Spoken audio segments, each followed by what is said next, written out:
Bonjour à toutes et bonjour à tous.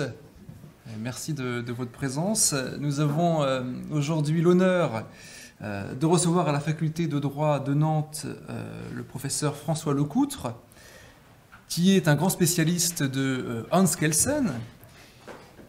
Il est lauréat du dernier concours d'agrégation de droit public et a publié, coup sur coup, 3 ouvrages qui viennent profondément renouveler notre connaissance du célèbre juriste autrichien.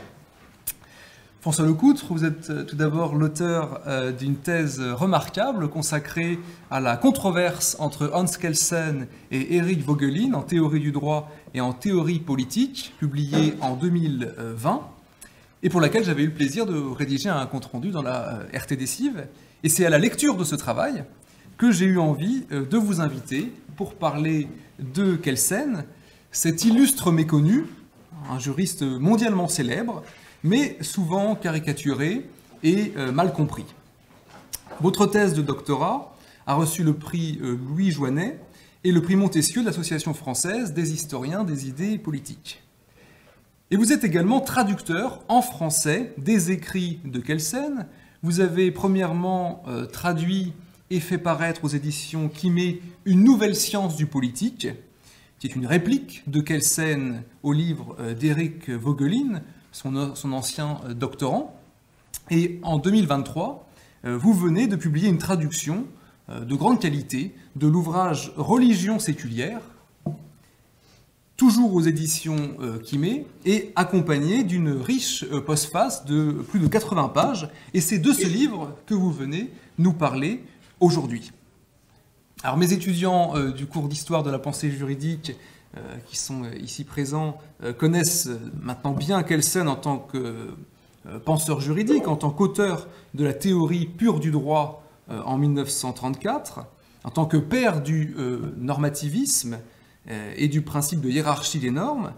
Or, les travaux du professeur Lecoutre ne révèlent pas un nouveau Kelsen, comme vous le dites très bien dans la postface, mais montrent toute son épaisseur intellectuelle et permettent ainsi de mieux comprendre les tenants et les aboutissants philosophiques de sa théorie du droit.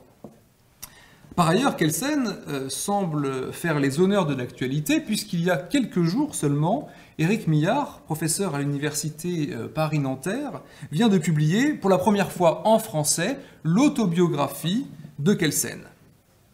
Alors, le livre qui nous intéresse aujourd'hui, Religion séculière, bien qu'écrit en 1964, a été publié pour la première fois dans sa version originale anglaise en 2012. Il a ensuite été traduit en italien en 2014, en espagnol en 2015, et le professeur Francesco Di Donato, que nous aurons sans doute le plaisir de recevoir prochainement à Nantes, regrettait et se disait surpris dans un article de 2016 que le livre demeure toujours inédit en français. Et grâce à votre publication, cette lacune est enfin comblée. L'objectif de Religion séculière de Kelsen est de contester la tendance de nombreux auteurs contemporains, comme Erik Vogelin ou Raymond Aron, à son époque, à envisager la science et la politique comme une religion séculière, c'est-à-dire une croyance laïque, une religion sans Dieu. Et Kelsen accuse ces auteurs de vouloir mettre fin à l'émancipation de la science, de la politique et du droit à l'égard des spéculations métaphysiques ou religieuses. Et ce faisant, il partage une critique aussi formulée par Hannah Arendt, notamment à l'égard des régimes totalitaires du XXe siècle. À travers Religion séculière, Kelsen aspire à défendre une science objective et indépendante qui lui semble être le véritable critère des temps modernes, contre, je le cite dans son introduction, une régression de la science à la métaphysique et à la théologie qui s'apparente à un retour à l'esprit du Moyen-Âge. Alors, entrons-nous dans un nouveau Moyen-Âge ? Loin de se limiter au XXe siècle, ce sujet apparaît d'une criante actualité à l'heure du regain du fondamentalisme religieux, des fausses informations, du complotisme et d'une méfiance de plus en plus assumée à l'égard de la science. Le XXIe siècle sera spirituel ou ne sera pas, aurait dit Malraux. La thèse de Kelsen se trouve d'ailleurs au cœur du livre récent de Géraldine Mühlmann, L'imposture du théologico-politique, paru en 2022, aux belles lettres. Géraldine Mühlmann est professeure à l'université Paris 2 Panthéon-Assas et on peut l'écouter tous les matins sur France Culture dans l'émission Avec Philosophie. Et à l'instar de Kelsen, elle critique une vague intellectuelle récente, dit-elle, qui passant par exemple par Giorgio Agamben, Charles Taylor, Habermas, mais aussi Marcel Gauchet ou Luc Ferry, estime qu'au fond des choses politiques, il y a toujours quelque chose de religieux, quelque chose ayant à voir avec notre rapport au sacré. Sans vitalité de la foi, il n'y aurait finalement pas de grandeur politique. Or, Géraldine Mühlmann explique que l'essor de cette approche risque finalement de remettre en cause les fondements de notre société, et notamment la séparation de l'Église et de l'État.